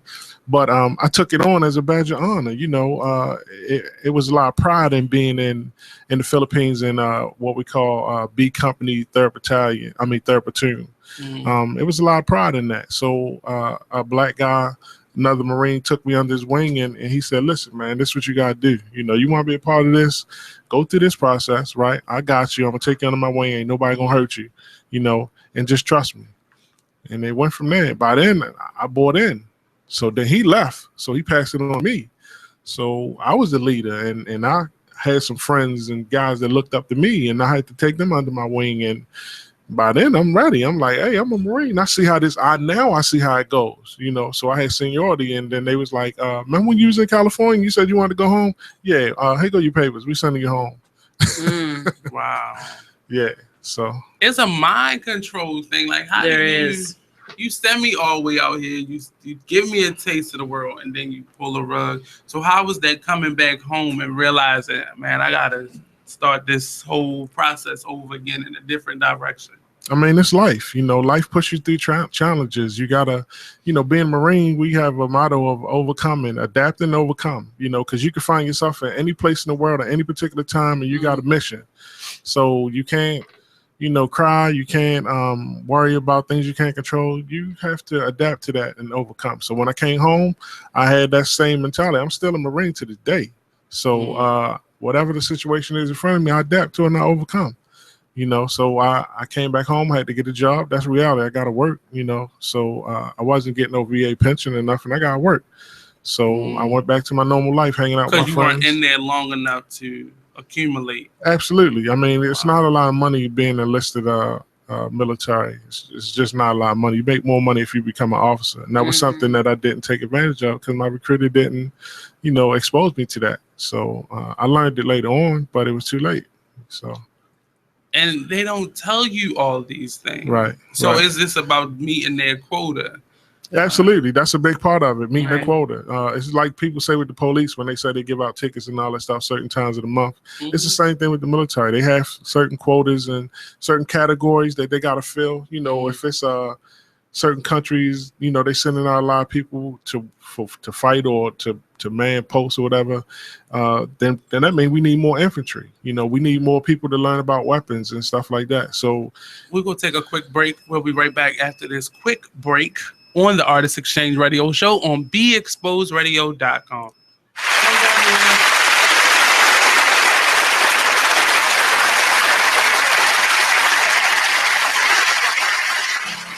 Hey, everybody, check out what you missed on the one and only Be Inspired Radio Show. So how important is it for you to have an organization like that and having a child of your own? How does that influence your ability to do the Impact organization?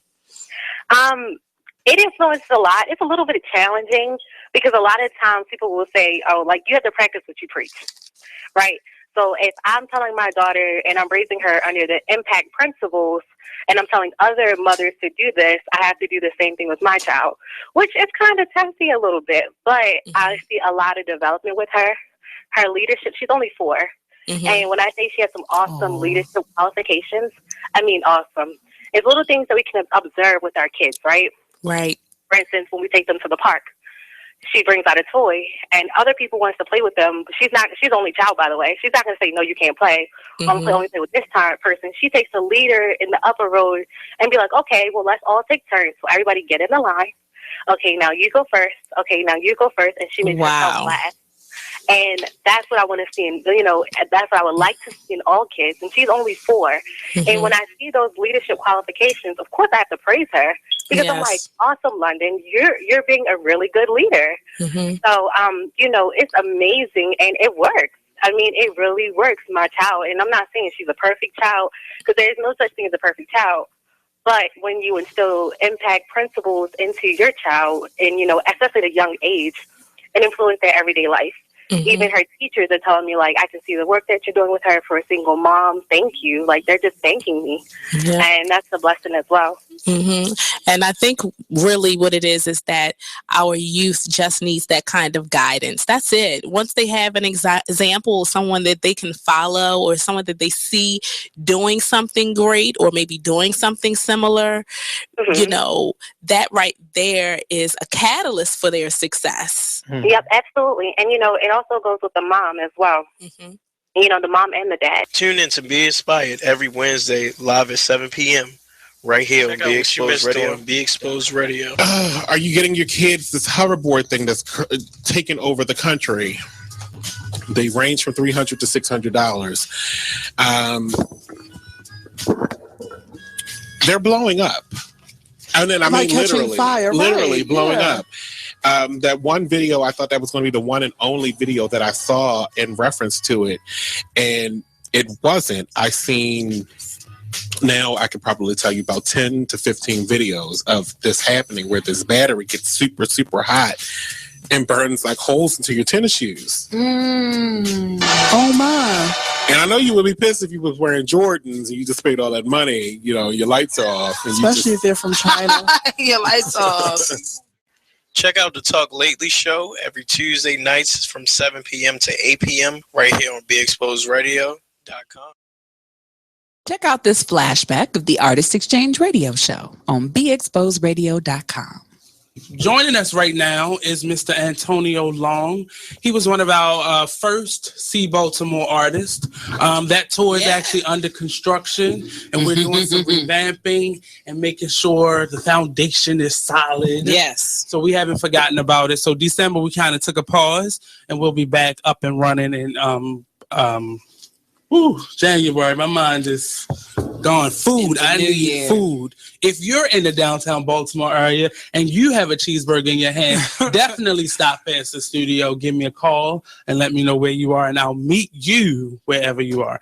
But Antonio Long is joining us in the building. He's a singer, inspirational, not necessarily gospel, not necessarily R&B, but encompassed of both of them. Yeah. So let us know a little bit about who you are, what you do. Singer, writer, recording artist. And I just like to make good music. There we go. From Baltimore. So possibly we'll hear a little bit of it live if he's not afraid, because we throw people under the bus. Yeah. Talent-wise. No doubt. On this show. We got to see if you got. You're listening to BeExposedRadio.com. Welcome back to the Artist Exchange Radio Show here live on BeExposedRadio.com. We've been having an awesome conversation with Mr. Cory J. Johnson, author.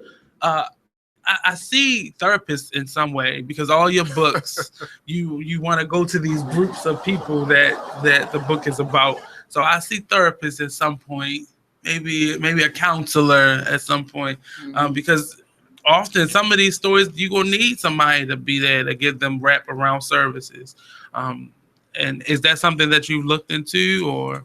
No, I have family members who are psychology degree holders and social workers, and my sister tells me all the time, you should have went to school to be a psychologist. She's like, you should have a degree in psychology. What you fighting for? I'm not fighting. I'm just chasing my dream. I'm following my passion right now. You know, I told you when I graduated from school, that wasn't what I wanted to do. I didn't want to go back to school. So, I mean, I took some college courses later on.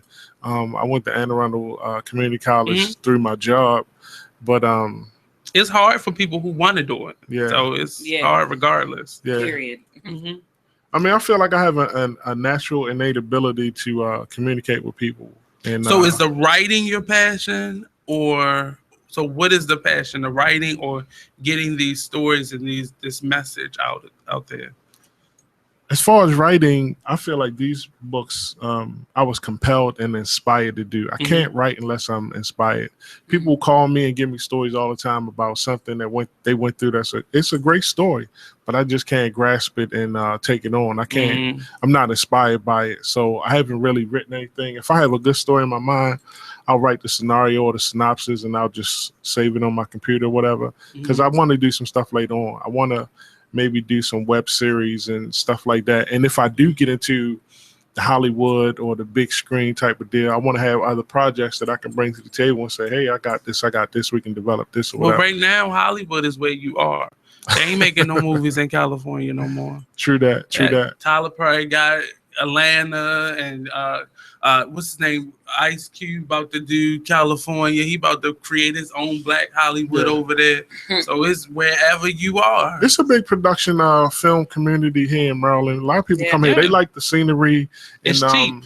Well, yeah, right. Because Maryland has a program set up where they cater to the filmmakers and stuff. So I'm in a good place. It's one of the most, next to Louisiana, inexpensive places to do a film. Yeah. So I'm hoping, I'm gonna connect with somebody, or somebody gonna come holler at me. It may be too late for them, but we'll see what happens. It's plenty of people. I'm telling you, and they don't look how you think they're gonna look.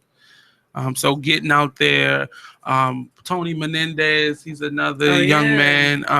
That's Mendez. I keep saying Menendez. Mendez. There's a Black film festival that happens here in the city. He's doing like an independent short film festival. Say It Loud. It's called Say It Loud. Yeah, Say It Loud. Yeah. I'm familiar with that gentleman, he's always open. Let me tell you how serious I am about making this a film project. I already know who's gonna play Flubber. Who will play Flubber? You familiar with The Wire? Mm-hmm. You watch The Walking Dead? Yeah. The black guy with the beard, he was in the wire. He had came home from prison. He was doing the boxing program with the kids. Okay. I can't remember his name right now. He would be a perfect character to play Flubber. But you have 2 actors right here too, sir. Since you said you Hey, cast them, you we are 2 definitely trained can actors, get a role. sir. But I'm just telling you, to play Flubber, it's got to be the right person. I believe that he will be excellent in playing Flubber. So Yeah. Flubber was a little smooth because that guy. He was very smooth. That guy is smooth. Very smooth. I wish one of my family members would call in and talk about Flubber from their perspective. People who maybe a little bit older. How much older than you is he? Oh boy, Flubber. I was born in '69. I think Flubber was born in like 50, maybe. Okay. 49, something like that. Ooh. Yeah. So it's a big age difference. Okay. Yeah. He was. How many other siblings do you have? Oh boy, you put me on the spot. 4 brothers, 1 sister. Yeah, Okay. half sister. You know, Papa and Mama was Rolling Stones. So, but I talk about that in the book. Like I said, about being transparent. I talk about it in Courageous. I talk about it in PI Chronicles because I want people to know the truth. And I believe that Flubber's relationship with my mother early on had something to do with him making some of the choices that he made about going out in the streets. Trying to fill that void. Yeah. Well, exactly. Fill a void because his father wasn't really around. My father, when he married my mother, Flubber and my other brothers were older, but he still stepped into the role of being their father. But when my mother was a single parent raising 4 boys, okay, during the 50s and 60s, you know what I mean? And they was running wild, but she had a history of running streets too.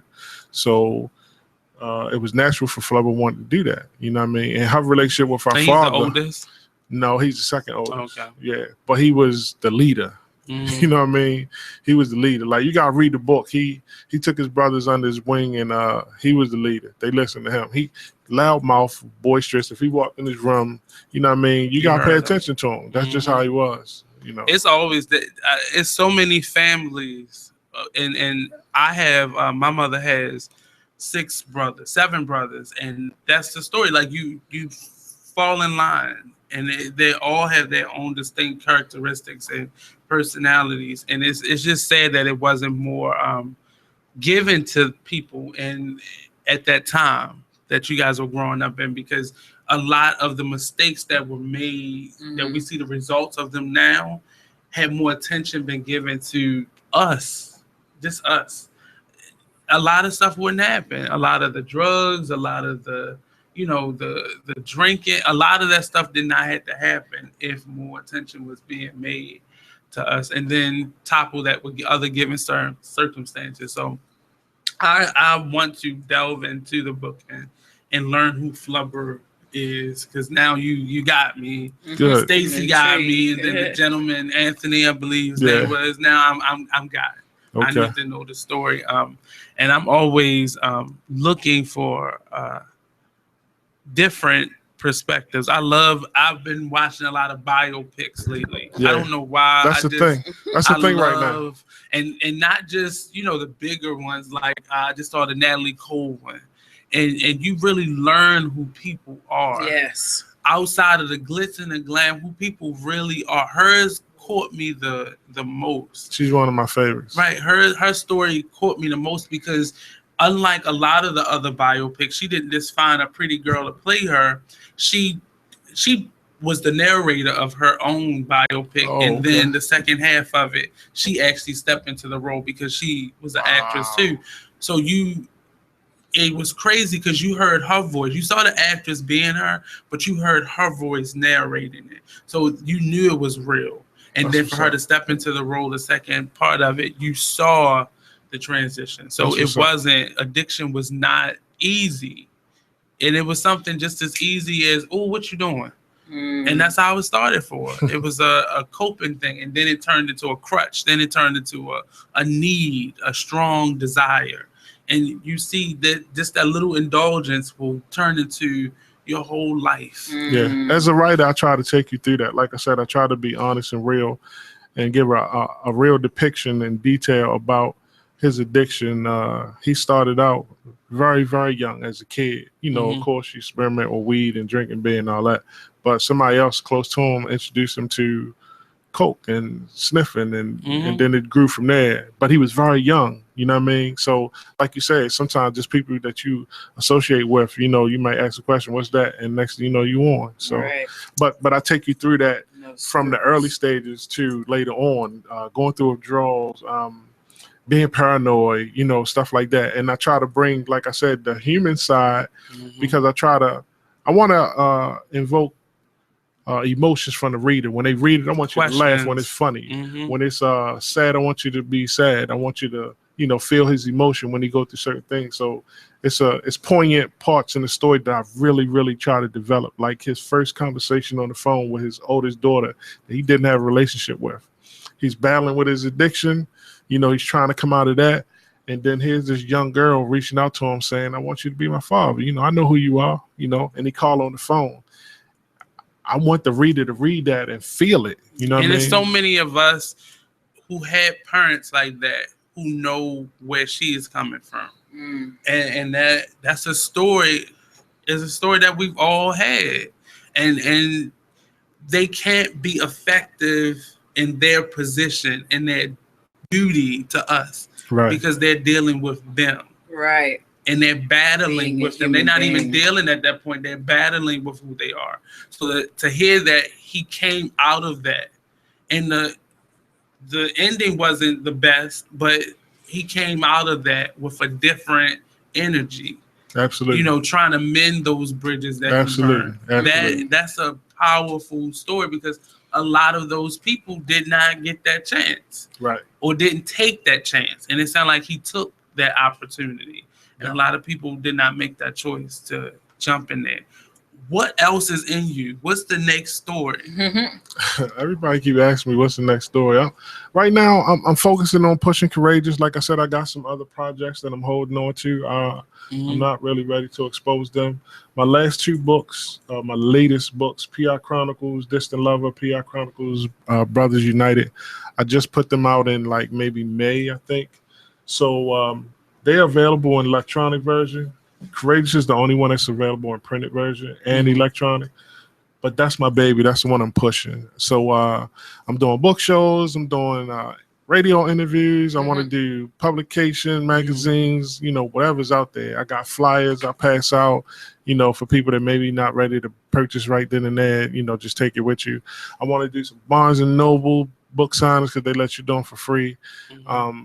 I went up to DC not too long ago, and you know, Bobby Brown just got a book out, so I hooked up with him and did the little video and you know, hollered at him. I'm trying to do whatever I can do, man. Whatever And we're gonna do. find out who was he the daddy before you came to the studio, because that is still in my head. You don't give me no snippet like that. I'm like, you gotta read the book. Now you gotta read Right. You gotta read the book. I need to see it unfold. That's how I read the book. But I need to know.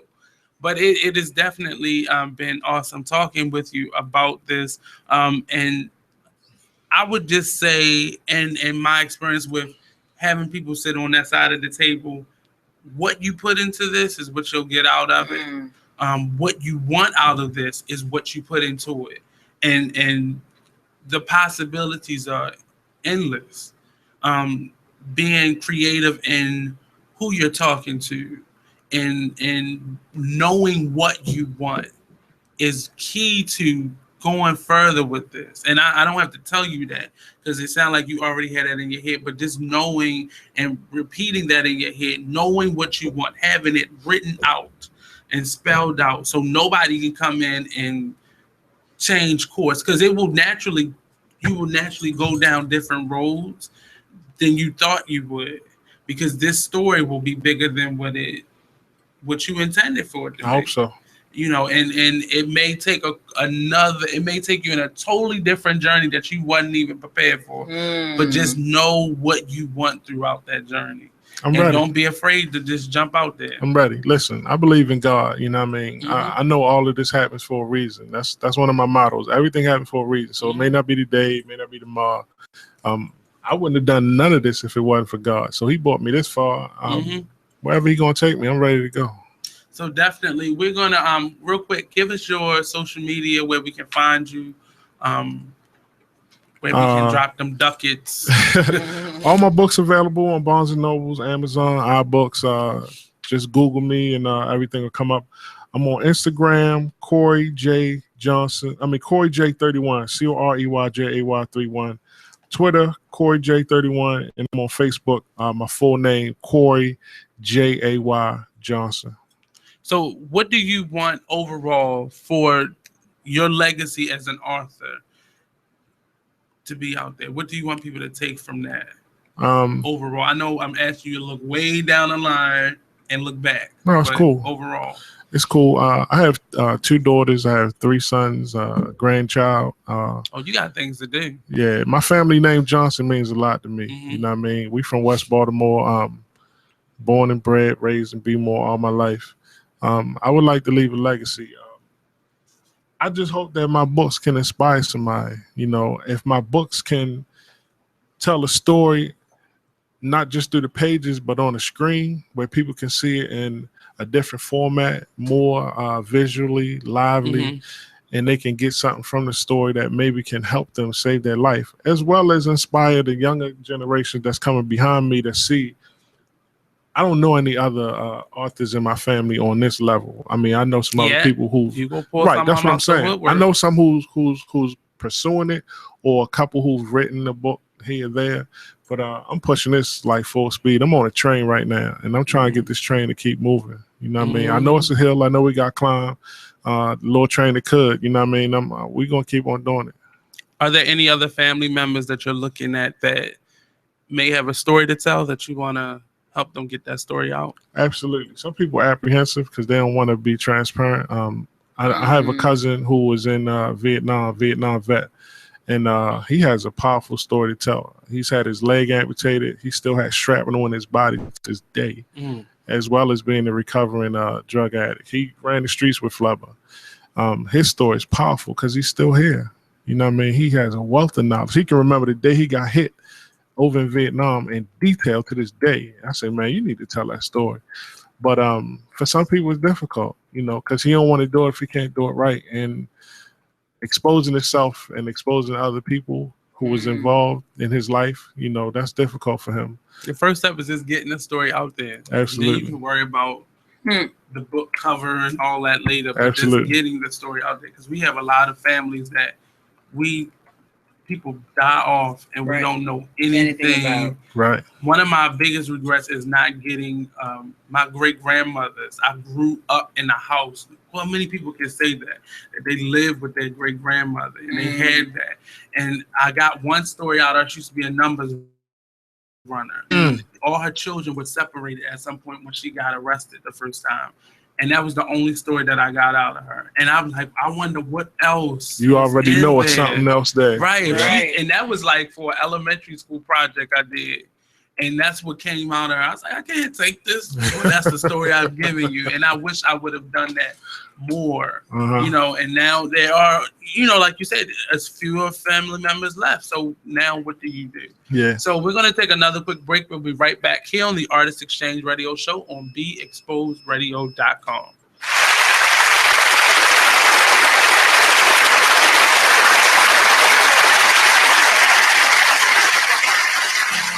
Hi, I'm LeVar Burton, and I'm proud to be a book person. How do I choose a book? Sometimes it's the cover, sometimes it's the title. I guess I'm pretty visual. If a book's really impressing me and the writing is really good, I will peek and see what the last paragraph is, because the endings of books should rock you. I am a book person, and if you're a book person too, read to a child and spark a lifetime of ambition. Join me at bookpeopleunite.org, because reading is fundamental. A public service announcement brought to you by Reading is Fundamental, Library of Congress, and the Ad Council. Do you want to promote your business? Do you want to get yourself noticed? Well then, why not sponsor us? There are lots of different options to choose from commercial spots and on-air shout-outs to interviews and even putting your logo on our website. Don't miss these great opportunities to get noticed. Check out our sponsorship packages on our Facebook page or on our website, BeExposedRadio.com. You are listening to BeExposedRadio.com. Good evening.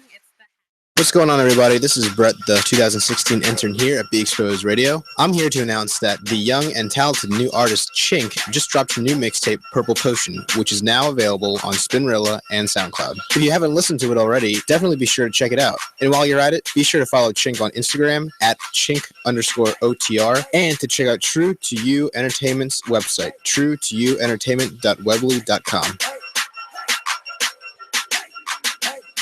You are listening to BeExposedRadio.com. What's up? Welcome, everyone, to another edition. What's going on, everybody? This is Brett, the 2016 intern here at Be Exposed Radio. I'm here to announce that the young and talented new artist Chink just dropped her new mixtape, Purple Potion, which is now available on Spinrilla and SoundCloud. If you haven't listened to it already, definitely be sure to check it out. And while you're at it, be sure to follow Chink on Instagram at Chink_OTR and to check out True to You Entertainment's website, truetoyouentertainment.weebly.com. Check out this flashback on the happy hour. One of the questions I definitely wanted to ask you is, because you know everyone knows that mother, father, sister, brother, cousin that knows how to do tax. Yes. Usually that's that person, me. Like, so no. I'm joking. But seriously. Right? But seriously. And they end up going to these people, getting their taxes done for like maybe $20, $50. I mean, a dime bag, you know, whatever. And then the next year they realize they owe like $10,000-$15,000. Can you break us down the do's and don'ts when it comes to taxes? Well, let me say this first. You got to remember, like Mama used to say, you're gonna get what you paid for. Yeah. Okay. The do's and the don'ts. Seek out information. Just don't say, oh, okay, well, you know, because I've seen professional tax preparers get people all this money back, and IRS lock her up, lock them up, like Pookie and Craig. And I'm talking about. You are listening to BeExposedRadio.com.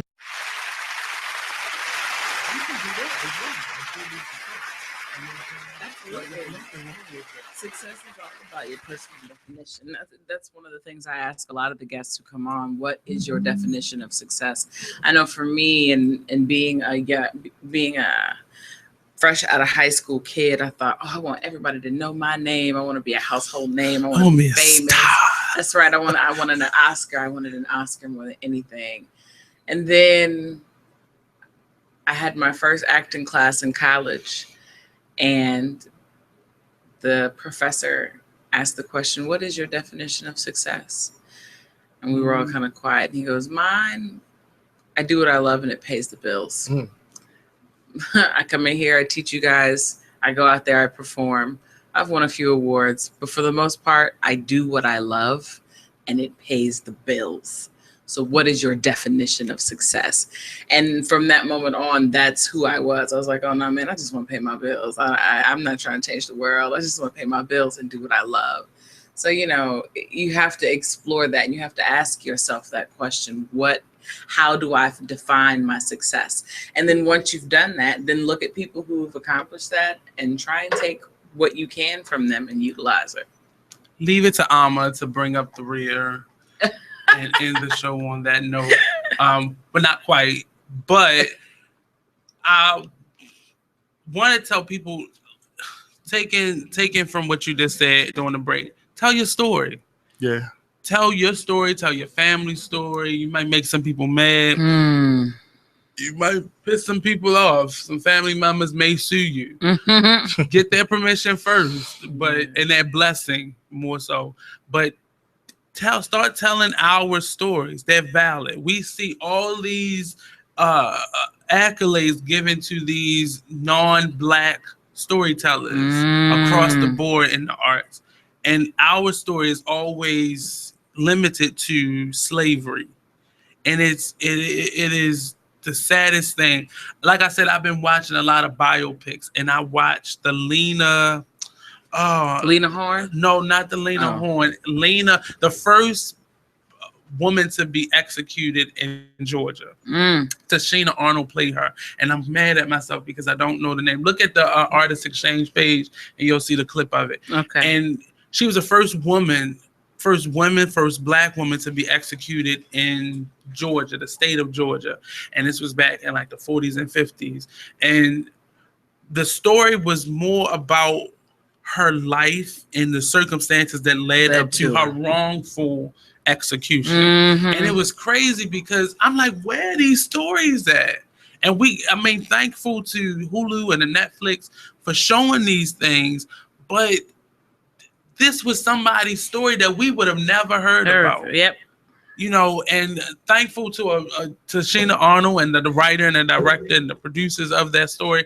But it was really awesome to see that story. Mm-hmm. So for some reason, these biopics, I just watched the Toni Braxton one in total, and I got lost in the story because she's in the like threshold of her prime.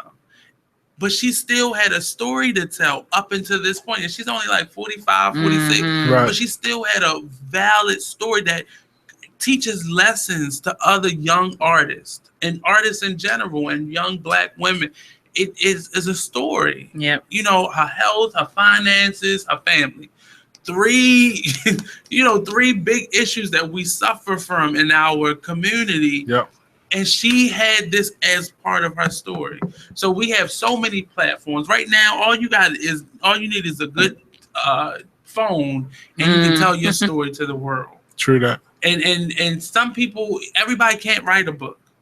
And but you can get on Facebook Live, you can get on Periscope, you can get on YouTube Live and tell your story. And it is up to people like yourself, Cory, and we're both actors, so we get to tell other people's stories. Yes. But it's so rewarding to get to do that because some of these stories won't ever get heard. Right, and they're so worth knowing about. Right. Like one of the things that I cherished was the opportunity to do the Bros Six-Pack last summer. Mm-hmm. And the play that I was in was called The Determination of Azimuth. And I, along with the audience and all the people who worked on the show, got the opportunity to learn about the original computers, the Black women that they hired out of HBCUs to come and work for NASA, who wrote out the computations that are now done by computers to help figure out how to get this spaceship to travel through space to land at its destination and then bring it back. Because it's not, you can't just fly there and back. You have to use gravity to carry you so that you can conserve rocket fuel. So there's a lot of intricacies that go into it, and we were involved from the very beginning, and you never hear about it. So now they're getting ready to release a movie about them. Okay. And it was just fun to be a part of a group of people who learned about it before, now that it's becoming, a national thing that people are learning about it across the board. So we're going to finish the show. We got 2 minutes left. I'm going to take 30 of those seconds to shout out our last sponsor for today, True to You Entertainment. It's an awesome emerging entertainment group of young people out of Baltimore that are really doing what they love to do and getting paid to do what it is that they love to do. So shout out to True to You Entertainment. You can find them at truetoyouentertainment.weebly.com. Go to their page and check out their latest artist, Chink. _OTR on Instagram and on Twitter. She has a new project, a new mixtape out called The Purple Passion.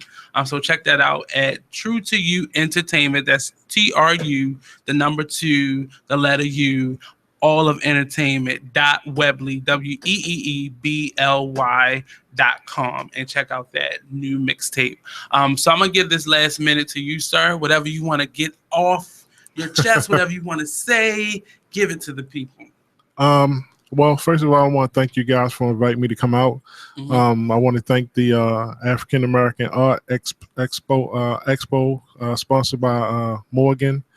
And I hope everybody go out and support my projects. I'm very passionate, and I'm trying to get the stories out there. Courageous, PI Chronicles, available on most major online book distributors, Amazon, Barnes & Nobles, iBooks. Hit me up on Facebook.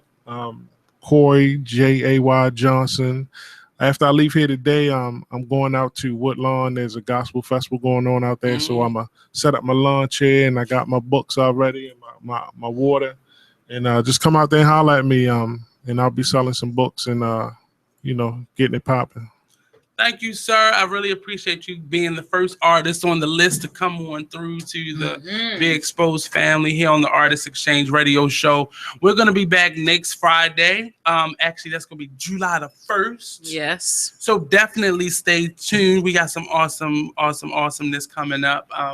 I can't really tell you some of the artists that we have coming up, but they're going to be good. I promise you. Stay tuned for July on the Artist Exchange Radio Show on BeExposedRadio.com. Don't forget, July the 16th, 12 p.m. to 5 p.m., the Be Exposed Open House. The last Tuesday of this month, the Actors Playground. And then the first Thursday of next month, Hotel RL, with our awesome panelist of young ladies doing our live interview at Hotel RL. So stay tuned next Friday, 7 p.m. to 9 p.m. sharp. Don't go anywhere. So now you can go forth and live your Saturday, be great, do excellent things, and bring me a cheeseburger, 110 East Lexington Street. Please. You got it. See you guys later. Thank you again, Mr. Thank Cory J. Johnson. Yep. Look him up. Shout out to my wife, Latrice. I love you. There we go.